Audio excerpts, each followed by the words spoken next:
नमस्कार साथियों, भारत से जुड़ी इंटरनेशनल खबरों की इस सीरीज में आपका एक बार फिर से स्वागत है।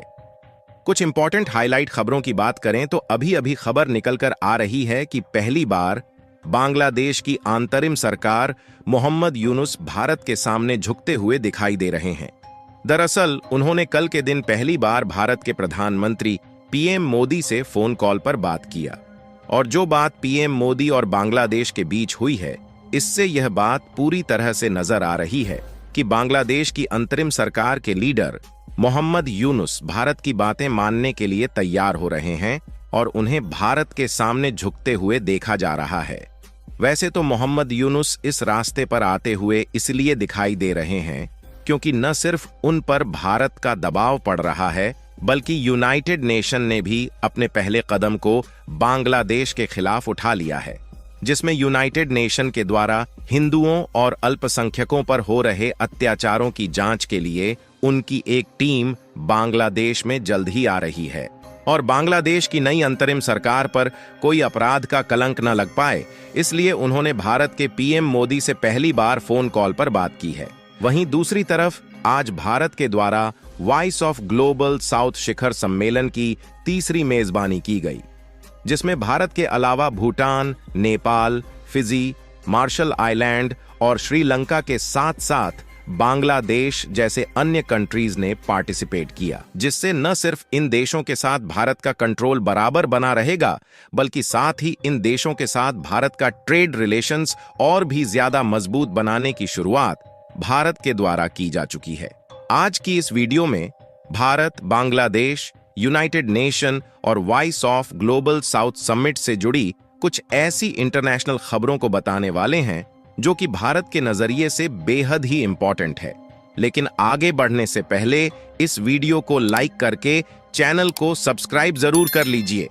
क्योंकि यह आपके लिए एक सेकंड का काम है, लेकिन इससे हमारी काफी बड़ी मदद होती है। दरअसल अभी अभी विदेश मंत्रालय की तरफ से सबसे बड़ी खबर सामने निकलकर आ रही है कि इस समय बांग्लादेश की अंतरिम सरकार के लीडर मोहम्मद यूनुस, जो अभी तक भारत का विरोध कर रहे थे,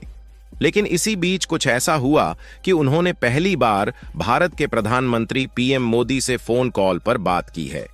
और दोनों देशों के बीच जो बातें हुई हैं उसको सुनकर आप भी हैरान रहने वाले हैं, क्योंकि भारत अभी तक जो चाह रहा था, अब उस बात को मानने के लिए मोहम्मद यूनुस पहली बार तैयार हुए हैं। लेकिन हम इन बातों को बताएं उससे पहले आपके लिए कुछ बातें जानना जरूरी है। सबसे पहले तो आपको यह बात क्लियर कर दें कि जो बांग्लादेश की नई अंतरिम सरकार के लीडर हैं, उनमें भारत का विरोध साफ साफ नजर आ रहा है और जब से शेख हसीना जी भारत में शरण लिए हुए हैं, तब से उनकी तरफ से भारत को कई बार चेतावनियां दी जा चुकी है कि भारत उनके मामले में दखल ना दे और शेख हसीना को वापस उनके देश भेज दे।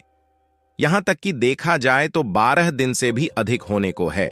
लेकिन बांग्लादेश की तरफ से बार बार कोशिश की जा रही है कि भारत किसी न किसी तरीके से शेख हसीना को गिरफ्तार करके उनके हाथों में सौंप दे। वैसे तो शेख हसीना खुद अपने देश में वापस जाने के लिए तैयार है, लेकिन जब तक वहां के हालात सामान्य नहीं हो जाते, तब तक ये वहां पर बिल्कुल भी नहीं जाने वाली है, क्योंकि उनके बेटे ने भी कह दिया है यदि वह बांग्लादेश में लौटती हैं तो वहां के प्रदर्शनकारी शेख हसीना का पसीना निकालने की कोई भी कसर नहीं छोड़ने वाले हैं, जिसका अंदाजा आप इस खबर को देखकर लगा सकते हैं, जिसमें बताया जा रहा है कि बांग्लादेश में जो प्रोटेस्टर है उनके द्वारा शेख हसीना के सपोर्टर और वहां के पत्रकारों पर अटैक किया जा रहा है, और वह भी शेख हसीना के सपोर्टर पर अटैक ऐसे समय पर किया जा रहा है जब बांग्लादेश से शेख हसीना को देश छोड़कर भारत में आए लगभग 2 हफ्ते हो रहे हैं। और वहीं दूसरी तरफ भारत का जो बांग्लादेश के साथ व्यापार है वह काफी ज्यादा डिस्टर्ब हो चुका है। यहां तक कि भारत के कुछ एक्सपोर्टर का तो यह भी कहना है कि जो सामान बांग्लादेश में एक्सपोर्ट भी हो पा रहे हैं, उनका पेमेंट बांग्लादेश की तरफ से करने में काफी ज्यादा देरी हो रही है,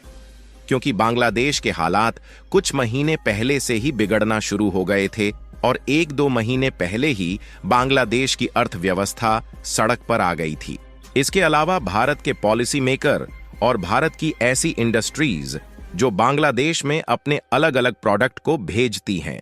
उन्होंने इसका अनुमान लगाया है कि बांग्लादेश की अर्थव्यवस्था जिस तरीके से सड़क पर आ रही है और शांत होने का नाम नहीं ले रही है, इससे आगे चलकर भारत का बांग्लादेश के साथ ट्रेड रिलेशंस पर काफी ज्यादा असर पड़ सकता है और भारत के निर्यात में कमी आने के कारण भारत की अर्थव्यवस्था पर भी काफी ज्यादा असर पड़ेगा, क्योंकि बांग्लादेश ही साउथ एशिया का एक ऐसा देश है जहां पर भारत सबसे ज्यादा सामानों को निर्यात करके कमाई करता है,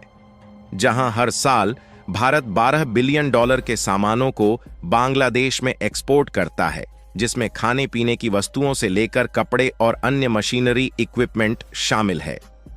अगली सबसे बड़ी अपडेट की बात करें तो हाल ही में भारत और यूनाइटेड नेशन की तरफ से बांग्लादेश पर थोड़े बहुत दबाव पड़ने लगे, तो अब बांग्लादेश को भारत के सामने झुकते हुए देखा जा रहा है। दरअसल इसकी जानकारी पीएम मोदी ने अपने एक्स अकाउंट पर पोस्ट के माध्यम से बताया है कि हाल ही में बांग्लादेश की अंतरिम सरकार के लीडर मोहम्मद यूनुस की तरफ से नरेंद्र मोदी को टेलीफोन कॉल रिसीव हुआ, जिसमें भारत और बांग्लादेश ने अपने विचारों को एक दूसरे के साथ एक्सचेंज किया। और इसी बीच मोहम्मद यूनुस भारत के पीएम मोदी से कुछ ऐसी बातें कह गए जिससे चीन और पाकिस्तान, जो बांग्लादेश को भड़काने की कोशिश कर रहे थे, उनकी धड़कनें बढ़ना शुरू हो गई हैं।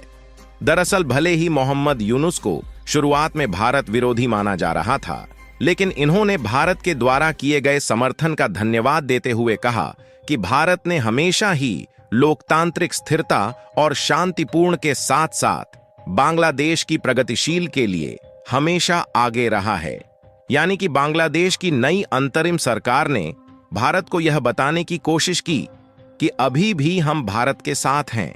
और हम भारत के साथ अपने व्यापारिक रिश्ते और साथ ही स्ट्रैटेजिक रिलेशन को कमजोर नहीं करना चाहते। सिर्फ इतना ही नहीं, बल्कि भारत, जो अभी तक बांग्लादेश को बात समझाने की कोशिश कर रहा था, बांग्लादेश अब उस बात को मानने के लिए तैयार है।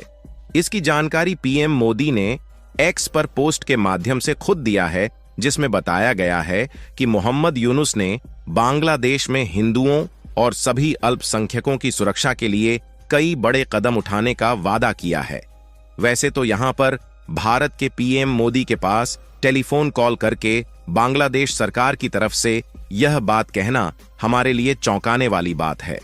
लेकिन शायद उनको इसका अंदाजा लग गया है कि अगर भारत ने बांग्लादेश की तरफ से अपना हाथ खींच लिया तो वह कहीं का नहीं रह जाएंगे, क्योंकि एक तरफ तो यह लगभग पूरी तरह से भारत पर डिपेंडेंट है